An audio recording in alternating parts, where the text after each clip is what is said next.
glorify, magnify, and exalt your incredible, phenomenal name. Who you are, your being, Father, the glory, the fire, all of who you are.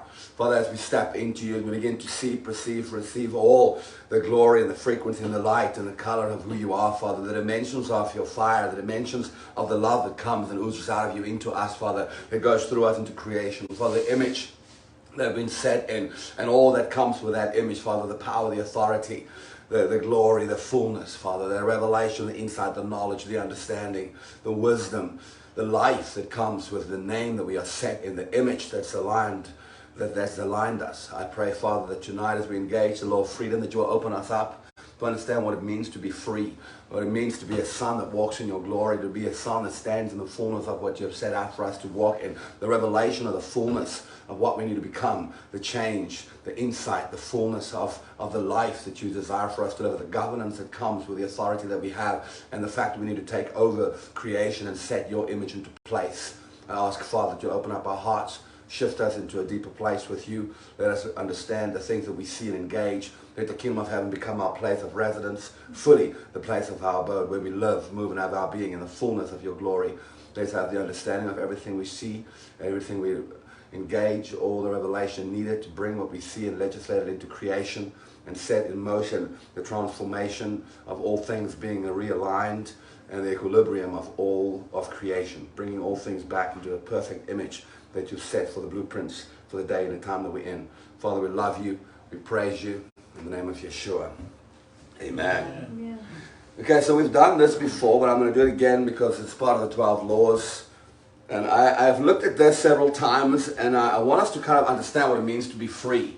But of course, in the same breath, for me to be free, it's not just I'm free, I do whatever I want to. It's a process of being set in a dimension of revelation, understanding of who you are, to be at a certain point where the things that we have been bound by because of law set in our hearts, because the law first mentioned. Now, the law first mentioned sets a boundary in your thinking because of things you were taught first, before anything else came to you. So if I've received an understanding or teaching all my life from somebody, and someone comes in and wants to change what I believe, it's almost impossible for me to believe what's being said because I've been set in motion over my life for so many years to believe a certain thing. Does that make sense? Yeah. So the idea of being completely and utterly free sets me in motion to become the supernatural being that Yahweh has called me to be. So it's not just me trying to do good. It's not just me trying to be a good Christian. It's me trying to not swear, and me trying to not be too bad in traffic, and me trying to be a good person by helping others and praying for those around me and interceding for my family and my friends and everybody. It's not about that. It's about what needs to be done in the kingdom of heaven, how I need to shine as a light to ignite the rest of creation. How am I supposed to align things by operating in different nations and translating from this space to that space, and in between all of that to do the things that I'm called to according to what I agreed to before I was set in my mother's womb. And there's much that still needs to be done. And we only now slowly but surely kind of beginning to step into the things that we're supposed to be doing. It's almost like Yahweh is saying, well, as you step into the fullness of the freedom that I have given you through my son's death and resurrection, it's to change you as a being to become the dimension of light that you're supposed to be. Yes. And it's got nothing to do with not swearing and going to nightclubs and drinking and smoking and whatever else we've made out to be rules, whether it's good or right, and eating of that tree. We need to begin to understand that Yahweh's focus is not on that. Again, that does not give us the right to go do crazy things. But the idea behind this is that I am not putting my focus on the things that has bound me. I'm putting my focus on who I am to become. That enhances everything, right? So we've done this before, but now listen to me. As a son of Yahweh, you are authorized to be free from all entanglements. And that includes everything that came to you when you were birthed into sin. Now remember, you weren't born with sin. Right? So if a baby dies, it goes to heaven. There's no debate about that. Come on. And I don't debate about that either. But I'm shaped and I'm formed in the time that I'm growing up because of what I was birthed into. Right now, many of us birthed into Christianity. You know, I was birthed into Christianity only because my mom was a social worker and she works for a church. You know, so and what I've understood to be as a young man is, well, you have to go to church on Sundays. And for me, my parents would drop us off at church and they would go home. Excuse me? do you think you're doing, woman? You know. And then we had to go to kindergarten, not kindergarten, Bible school. No, Bible, what was it? Catechism. What? Catechism? No. Well, it was like catechism, I guess, but it was just the Dutch Reformed Church. So you get adopted just like you do in the Roman Catholic Church. Okay. So as a kid, you have to start off your first little year, second year, third year, until you get to 16. When you're 16 years old, you can get baptized. Woo, woo. And then you also get to be adopted into the church. And for the first time in your life, you can take communion. Yes. Because now you're old enough. Okay. So the religion and everything that I was birthed into obviously shaped a certain understanding, a certain revelation, a certain way of thinking. My culture, Afrikaans, it's a different culture. It's not the same as, but even South African English and South African Afrikaans, South African Tswana and Zulu and Xhosa, that culture of the people is different. You know, it's not about color in the race, it's about the culture of one species. Because how many of you know, we are one race. Yes. We are one species. Yes. That's because your color is different than mine, doesn't make you any different than me. Come on. You know, your culture might be different than mine, but we adapt to culture. Yes. And we don't hate because of skin color. That's just ridiculous. And it even sounds retarded if I say it. Because even my skin color, I've got freckles all over my body. So what am I? Freckle fried. Freckle fried. Hallelujah. No, I'm black and white. Oh no, I'm yin yang. Oh Jesus. But it's like Yahweh wants to get us to a place where we understand what the blood did. It aligned me. It entangled me with the fullness of who He is. It's that intertwining of Him becoming the head of the body. Where I begin to understand, well, the way I think is not the way I used to think, because I no longer think with my brain, because I'm synced into the fullness of who Yeshua is, and I now am attached to His way of thinking. I've synced into Him. We have become one. His blood's running through my veins. My blood's running through His veins. His bones and my bones. We are one. We are inside of each other, and there's a dimension of me becoming Him and Him becoming me that has to open up in my understanding. Because if He's calling me to be like Him, He is the image that I am to be set into. And we don't always understand it because we want to do the things He's done. No, He's actually saying that what I am in the earth is what you are to become. Yes. I am not that in the kingdom of heaven. But when I was in the earth, what I want for you is what I represent in the fullness of it. When you come into the kingdom of heaven and you're seated at my right hand, you will understand who you are. You are my right hand. You are my son, my daughter. You are my all in all. You are the reason that I have a kingdom and I function only because you're there. You say, well, no, that's not true. Well, yeah, if you're a father or a mother in any way, fashion, or form, you'll understand what I just said. Yeah. Right? If you are a father, I can just see a father with a big enterprise, a company that makes billions of dollars. His biggest dream in reality would be to train his children up to take over the company. You know, and that's exactly what Yeshua does. He is wanting to teach a company of people that is hungry for what Yahweh is pressing us into. That we can do the things that needs to be done. Now, it's not something that we've understood up to this point because there's so much information and it's all against the law of first mention. So everything we've learned to a certain point in our faith is now being challenged. And the law of first mention doesn't allow challenge. It's a cut off and a shutdown. And that's what religion does. So when we have broken through that and begin to understand what it means to be free, there's a dimension that shifts in me that allows me to take everything on that Yahweh places in front of me. And I love that. It removes restraints, denial, and delays. Christmas starts early. It's all good. It's almost like Yahweh wants us to get to a point where we understand that there's a position that I get to in Revelation, that when I hit it, everything opens up. And everything that's mine comes to me. Over the last month, I've used that what you taught me, what you spoke over us the other day, 1,000 times already.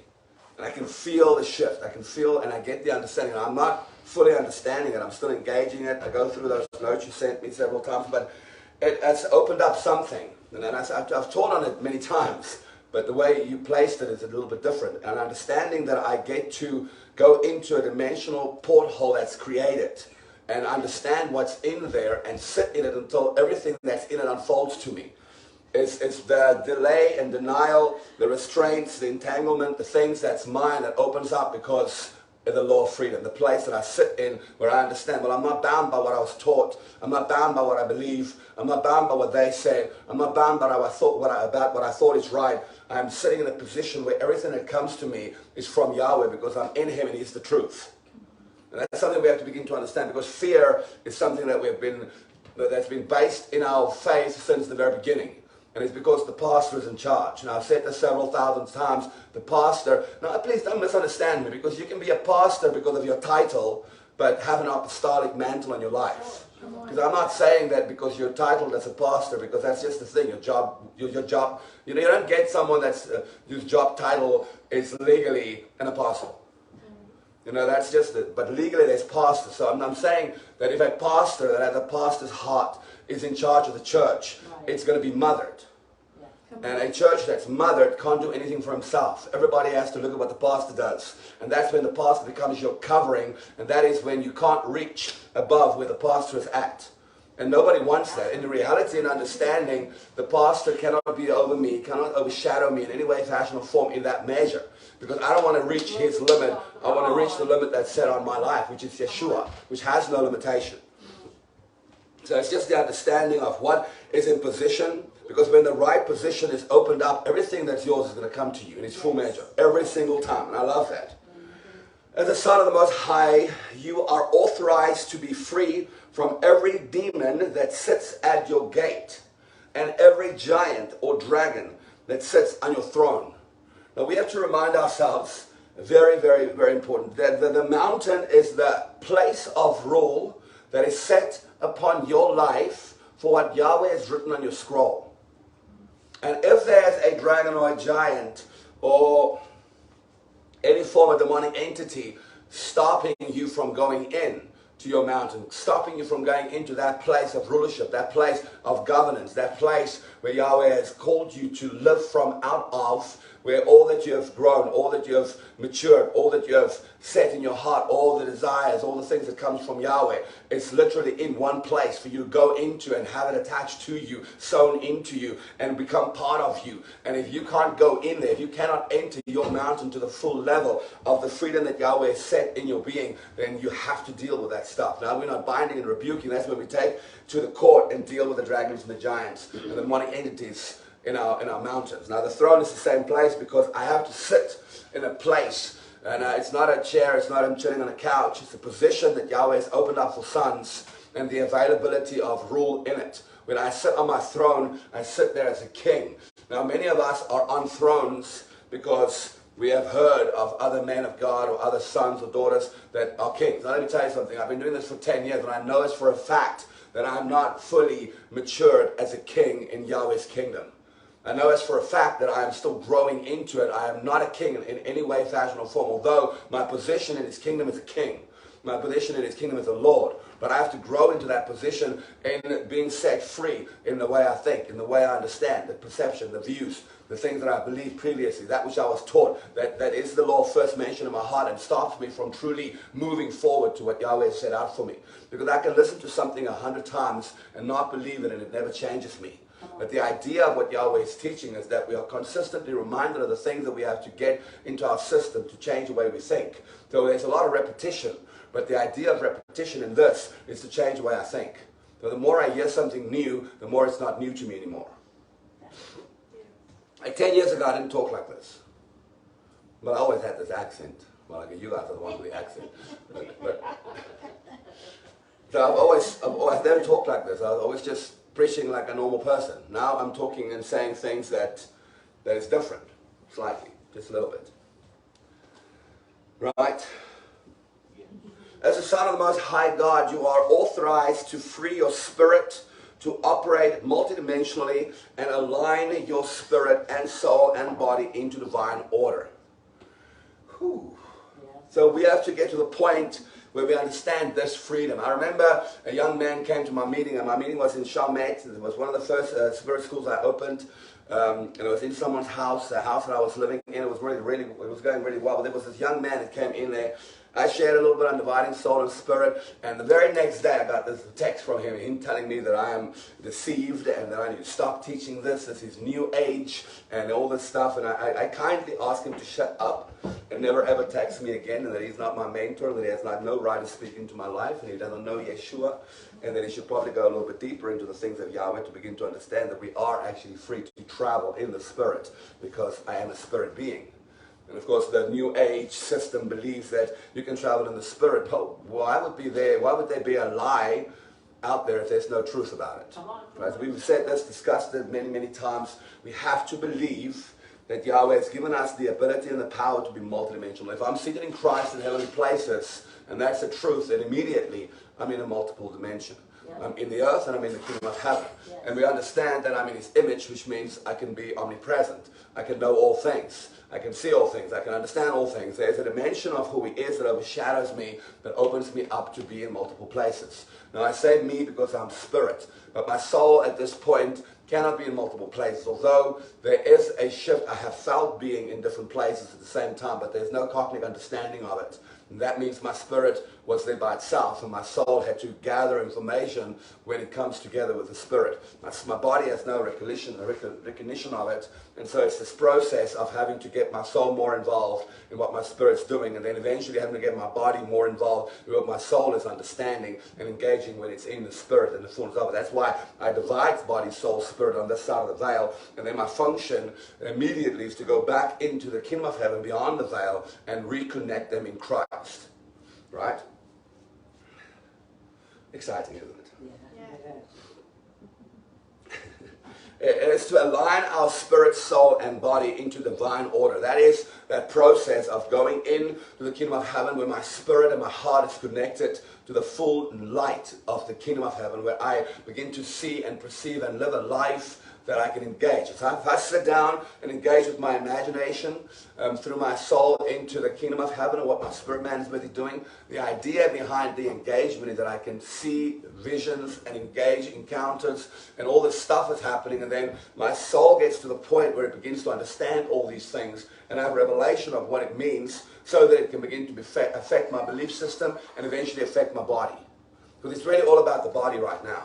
Because the body is the only part that is not quite actively in the process of change. And it's really only because of what we think in the brain, or in the soul, because the soul just cannot perceive a body that cannot die. Because all I've ever known is people die around me. Not because there's something wrong with me, maybe a little bit, but my brother died.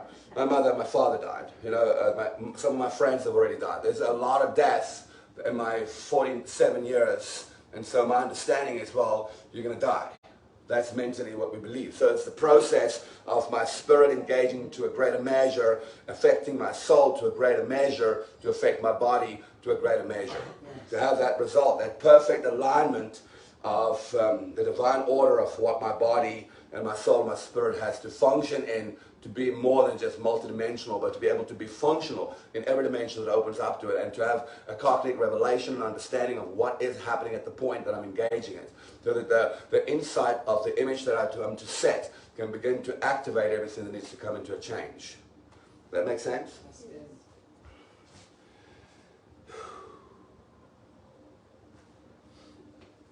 As a son of Yahweh, you are authorized and free to become a Lord, a king, and a son of Yahweh, answering the earth's groaning and fulfilling your highest destiny. Now, if you listen to these freedom points, it takes you away from the natural, you have to not smoke, you have to not drink, you have to not party, you have to not go to nightclubs, you have to not sleep around, you have to not be in adultery, you have to not get angry, you have to not look at naked pictures of men or women. I don't know what else there is out there. All the stuff that we were told that we shouldn't do, and it became this do-do list. So I don't know exactly what we thought was going to happen. Once I've completed the do-do list and I no longer do all those things, what then? Why do I feel now I'm holy? Because holiness is not what I do, it's who I am. Come on.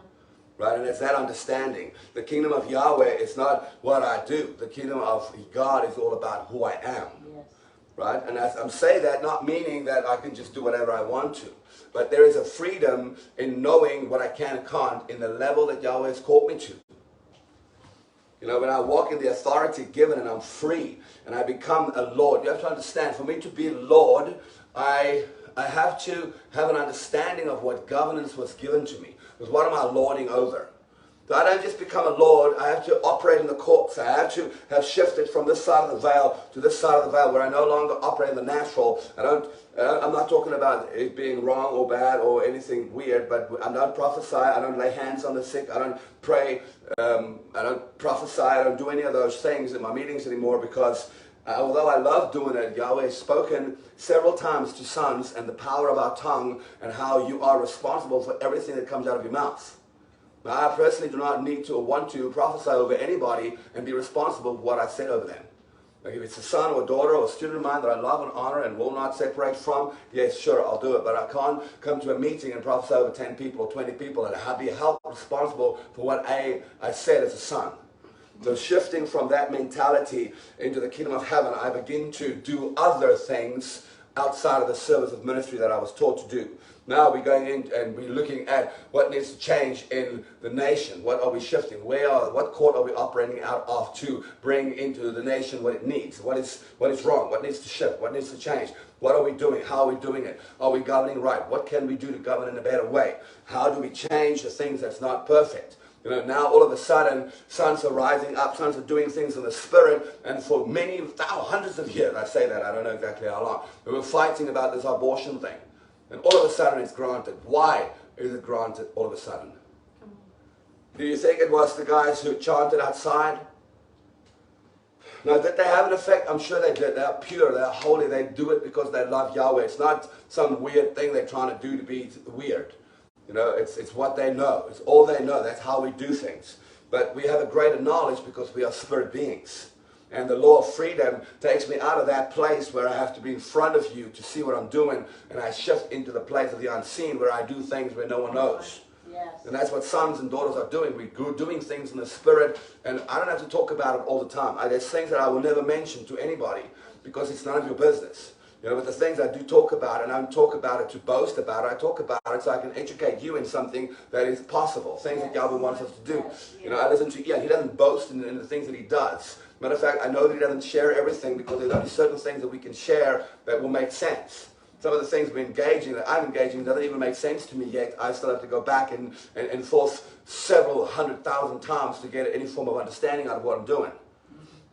So there's so much happening, there's so much opening up. You know, just recently, I say recently, like Sunday, I was sitting in the congregation, we started praying in tongues, and a gate opened up, this massive, massive, massive gate on the horizon.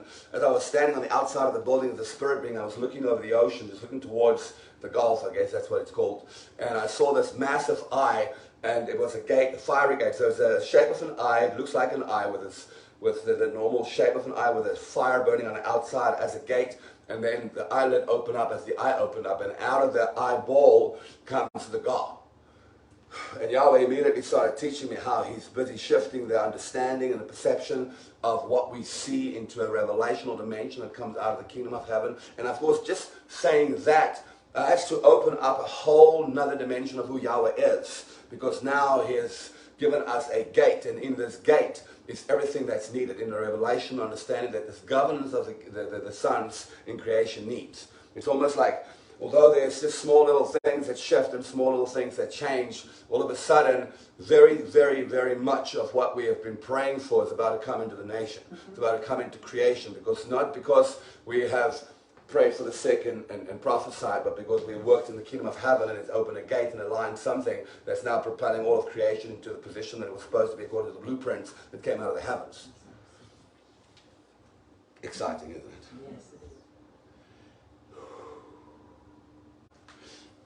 Yes, it is. As a son of the Most High God, you are authorized and free to receive and release your God-given frequency on earth and bring it into divine alignment. Now, I've said this several times, my spirit is not attached to my body. My spirit man, who I am, can leave at any given time and go wherever I'm drawn to go to. But the idea is that in the night watch, that my spirit man is spending an intense amount of time in the fullness of the presence of Yahweh. My soul gets to go in, and there's an experience, there's a dream, something really vivid that's changing my understanding of what Yahweh is pouring into me and shifting into me a revelation of what it means to constantly be in repentance, because I'm constantly changing the way I think. I'm constantly looking at situations in a different way, because Yahweh turns 1 degree and everything I knew about a situation, it shifts, and there's added revelation that comes to it that changes the original insight that I had regarding the subject. Does that make sense? Yes. So it's almost like I have to get to a place in my life where I realize that Yahweh is bringing me to a place where when I'm in the Spirit and I'm in that kingdom, I'm so consumed and so full of Him that when my spirit man comes back into the atmosphere, I need to expand who I am to such an extent that I can have as one son the entire universe in my heart. Now, if every son and daughter does that, it's going to bring a very quick alignment. Now, we have to understand the power, because you can't see it. You hardly believe it, because it's not something I can express in the natural. My natural can't understand how my spirit can expand to such an extent into the cosmos that I'm eons of time big and yet have the entire universe in my heart. Now, I don't start there, and I'm not actually saying that I've gotten to the place where I've had the entire universe in my heart. But I remember starting with the people in my life. Started with my kids and having them in my heart, shifting from my kids and the family that was in my house. I would express myself over the house. I would grow in some of the things that I've been teaching, and Yahweh would push me a little deeper into the kingdom with a greater understanding. Then I would begin to expand my spirit more into the neighborhood, and I would go through a teaching, and Yahweh would align me and propel me, and more revelation would come, and I would find myself expanding into the town, into the city, and then into the state, and then into the entirety of the United States, then into other countries. And every time I walk with the seven spirits, every time I engage with Yahweh, it expands. And then I began to realize that the idea of the expansion is to come out of the kingdom of heaven with the fire and the fullness of the breath of Yahweh in my spirit being, and coming into the atmosphere and releasing that into place. That frequency might not always be a sound, but it could be carried by the image that's in me. And when I breathe out of the spirit, out of me comes a fire that ignites the earth to align with what Yahweh's had originally for it, because my breath is the presence and it's His image set. And when that fullness comes into play and it exudes itself into creation, it's designed to align. So I become responsible for breathing His breath into creation to set on fire the change in our thinking, the change in our desire to worship Yahweh, because the church, and I include everyone in this room and myself, has messed it up. You can go to any worldly place and say you're a Christian. You'll get a frown, an irritation, and people don't want to talk to you. Because you're seen as religious, you're seen as, we have made our faith a religion. And because we said things like, oh no, that's Satanism, no, that's Hinduism, that's New Age, that's Buddhism, that's Christianity. So what we've done in saying that and presenting it in that way, we're just another religion. So when I speak to the world about my religion, well, I don't want your religion because I have my own religion. I'm not going to go to what you have, and you're not going to persuade me to become your type of Christian. I know what I know, and this is what I like, because we present it wrong. You know, if we understand, well, there's only one God, because Paul makes a statement, you know, don't eat food that is sacrificed to other gods, because it might offend the little ones, make a little one stumble. You know, don't do this, don't do that because of the little ones. But then just right at the end of the chapter, he says, well, just remind yourself, there is no other God. There is no other God. And it's a revelation that if you have it in your heart, you will present the gospel to those around you in a manner that does not include you being part of a religion. Come on. That's why Francis of the CC made a statement. It says, go out and preach the gospel, and if you have to, use words. You know, we have to begin to understand who we are. Because I come out of the atmosphere of the earth, and I stand in the presence and the fullness and the glory of Yahweh, and who I am in His kingdom is represented in the earth, and the fullness of my spirit that's consumed in His glory is coming into the earth to breathe that glory into the earth, to change the measure that sons have to His presence. Because we are reminded that before I become a son, I carry a very mild measure. That when we're in church and we say, bring your presence, God, and we're laughing and then it's falling and it's crying and the Ruach HaKodesh is all over the place, it is not even His presence, it's the smoke of His presence. Because His full presence cannot be coming into the atmosphere where there's no sons available, where there's no spirit beings, where it's just soulish, because that presence will kill you. But when you're ignited as a spirit being and you have the capacity to carry that glory in your spirit and come into the atmosphere of the earth as Yeshua, then those around you can handle the presence you carry because it's in you. It sifts through the glory that Yahweh has given you as a son, so it doesn't kill. And we have to begin to understand the power that we carry in what we exude when we breathe into creation to release our frequency on the earth, to bring into divine alignment all that we touch, all that we put our feet onto. Exciting, isn't it? As the Son of the Most High God, you are authorized and free to receive the frequency of freedom in every tribe, nation, language, and people on the face of the earth. I love that. How you guys doing? Good. Does it make sense? Yes. As the Son of the Most High God, you are authorized to release the earth from its groaning and bring it into divine alignment. Now, just listen to that statement. It is my responsibility. You know, Yeshua did not align creation. Right? Why did He not align creation? Because He gave creation to us. So He first aligns us because we need alignment.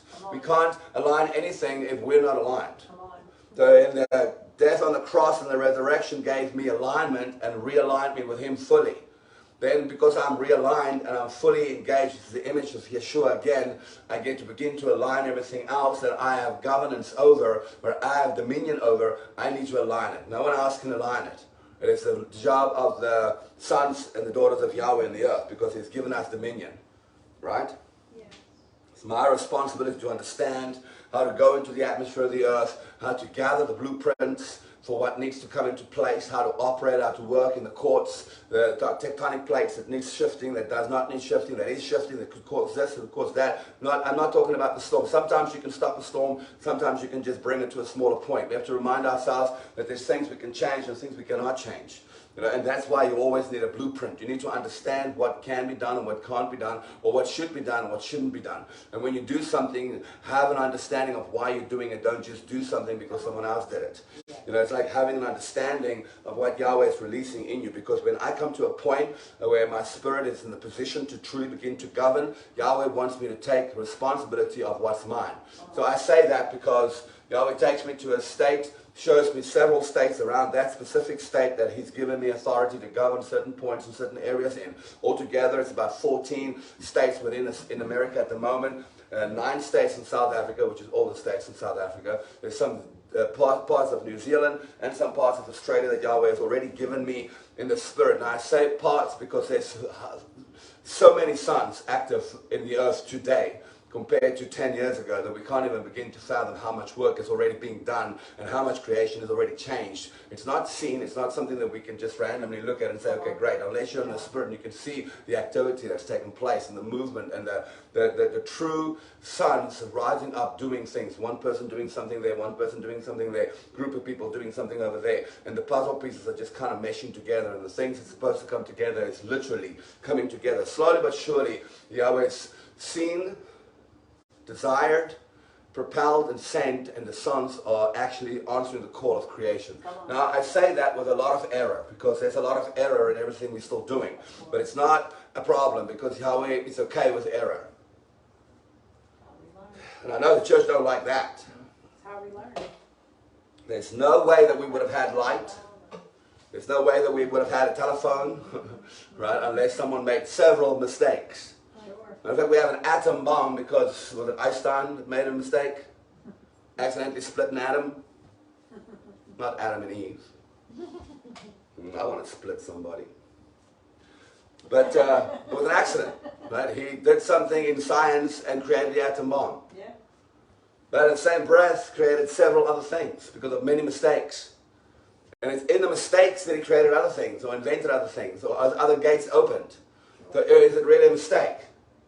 You know, because if the truth is that there's no lie first, Only a truth, and within the truth there's a lie, or there's alignment needed, because it could come out of a place where it was birthed in sin and doesn't have the full measure of truth. Now the full measure of truth doesn't make what's being said a lie. It just means that there's more added to it to make it a different truth, because if I add certain things to a truth, the original statement is not the same anymore. That's true. It's just time to align, and I like that. As sons of Yahweh, we are authorized and free to see, hear, taste, smell, and feel, and perceive in the Spirit the way and manner Yahweh intended for you to before the foundations of the world. And really, to understand that statement is to see the way Adam and Eve saw the kingdom of heaven. It was real, it was there, it is alive. If I listen to Ian Clayton talk, he's been doing it for almost 40 years. It's alive. It's a real place that he goes to. Now, it sounds like I'm saying, well, the place I'm going to is not real. It's still actively in my imagination. Although I know beyond a shadow of a doubt that where I go, when I engage, when I spend time with Yahweh, when I'm in this kingdom, that I'm in his kingdom. The things I see, I can't make up. I've realized this because many other people have seen the same thing. I remember explaining to a friend of mine what the courtroom looked like that I went into the first time I sat with him and engaged him on the throne. And a couple of days later, he sends me a dream that a lady had in, I don't know what country she was in, but the dream was exact picture of what I explained and expressed to him the previous day of what the throne room that I went into looked like. Exactly the same. She doesn't know me, she's never seen me, she's never listened to any of my messages because I didn't have any messages at this point. I just came into the country. And she has seen the exact same thing. Same place, described it almost exactly the same way as what I did. So I know for a fact that some of the things that we're engaging is a real place. I know this is a fact. I know that because it's through our imagination that it's not easy to set in your heart to believe it fully. But it's a process. And I like Craig will always say, practice, practice, practice. And he didn't like it when Ian said it, but it's something we have to do. You know, you have to get to a place in your life where you do more than just believe. You know, the Bible tells us, it says, even the demons believe and they tremble. You know, so believing is not enough. There has to be an action to believe. And that means you have to consistently go into what you want in life. If you want to understand this, you can't just hear it once. You have to go into it several times to have the revelation. You know, you can't have one engagement, one vision and think that's it. No, it's never it. Yahweh never shows you the full vision. It's always a part of it, always a really small portion. It's the portion you can understand. So how small is that portion? Sorry to say, right? Because we don't understand. So what we do is we see a portion a little bit, yeah, so you can only frame what you've seen before. And if you haven't read the Bible from cover to cover, and some of the new books that came out, not new books, but Enoch and Jasper and Noah, and just the books that's out there that you can engage, that gives you visions and engagements that they've had to frame pictures in your mind of an understanding of what when you go in, you will be seeing, so that you already have it framed in you, so that when it's there, you can understand it and perceive it and really see and engage it to a full measure. But instead we don't, so we have to go back in several times to see what Father wants to unveil to us, so that what is in that engagement can begin to change our lives. Because it's something I've done, but it's not something I can engage fully unless my soul understands what the engagement was all about, so it can affect my body, so my body can affect creation around me. Whew. I'm so seriously flappy lip-synced. Yeah. Like last night, it felt like I was talking for 5 minutes, and then when I was done, it was 49 minutes. Like 5 minutes can go really quick. As a son of the Most High God, you are authorized and free to step into a new beginning. Receive your inheritance, total jubilee, restoration, and walk in its fullness. You know, I love this because we have to get to the point where we believe that Yahweh wants to bless us. You know, I've said this so many times. When I make a decision in my heart to open a door that's not there, to create something that's not in my understanding, to break through something that's just a wall, to express myself against something that could destroy my life if I don't do it right. You know, there's certain things, because what we teach can shut every church down, and I could never ever have a platform to speak. You know, because it's that intense. You know, I don't know if there's platforms, because I don't particularly care about a platform because I'm doing my own thing. I say my own thing. This is what Yahweh showed me in my blueprints. Have spirit schools. Open this gate. Let people come to you. Don't worry about how many people come. Teach into the earth what I give you. And the people that's there can take what's in the atmosphere and create their own gate to have their own revelation given to them. My faithfulness is not to you. It's to what Yahweh has called me to, and to create a pathway in the realm of the earth for you to engage. And not just for you, but for every other generation to come. Amen. And that's what every other teacher in this field is doing. Yeah. Exciting, isn't it? Yeah. It's to understand that Yahweh wants you to have your full inheritance. To not just the new beginning, but the complete understanding what it means to be the new creature. Like the old person, it cannot be compared because I was a human being. I'm now fully spirit being. Now that means to be fully spirit being, my soul has to become spirit and my body has to become spirit. Now my body is not spirit. My soul is spirit, but it's not quite in the place where it has the exact same thinking as my spirit. My body, I say this and I don't want to say it, but it's the reality of where we're at. My body will never understand what it means to be spirit unless I really, literally get both soul and spirit to work together to such an extent, because that's now 2 against 1. That creates an arc of revelation for the body, because the body is in a position where it cannot believe it can ever be spirit. Because I've got pain, I've got aches, I've got wind blowing, I've got the physical senses, I can taste it. It's not something that I can understand as a spirit. And so the revelation of my body becoming spirit is probably Yahweh's biggest focus right now. And we also understand that it is literally one of the most incredible inventions that has been placed on the face of the planet. And Yahweh is wanting us to teach. He wants to teach us how to function fully in it. You know, let's think about it. We're only using 7% of our brain, and there's 100% of our brain. But if I'm only using 7%, that means there's 93% of me, my brain, that's not being used. Now we have to remind ourselves, when my body, my soul is fully activated, and my spirit is fully activated, my body is fully activated, and the 3 combines itself together as a being and operates in unity, then the activation of my brain to 100% is coming into full play. That's when, if we listen to the things that we're doing, we're walking through walls. Why? Because my soul and my body can shift into my spirit, and my spirit has no time and space. It operates outside of any physical realm, and when everything that I am is in there, it can walk through walls, it can climb on a cloud, and it can fly, it can do all kinds of crazy things. And so Yahweh is almost saying, well, let's get to the point. If you've watched the movie Lulu, I think it's Lulu, she takes in this drug, and it's a new drug, and it's an operation that's into her body, and they want to steal this or something, and they're kicking her, and this is released into her system, and it creates this activation in her where her brain activity increases, and eventually she reaches 100% of her brain capacity when she can do the craziest things. And so we have to begin to understand that that is Yahweh's desire, is to have us understand, well, first of all, where does he stay? Where does God Almighty live? He lives inside of me. Yes. Ruach HaKodesh is inside of every cell. His residence is inside of me.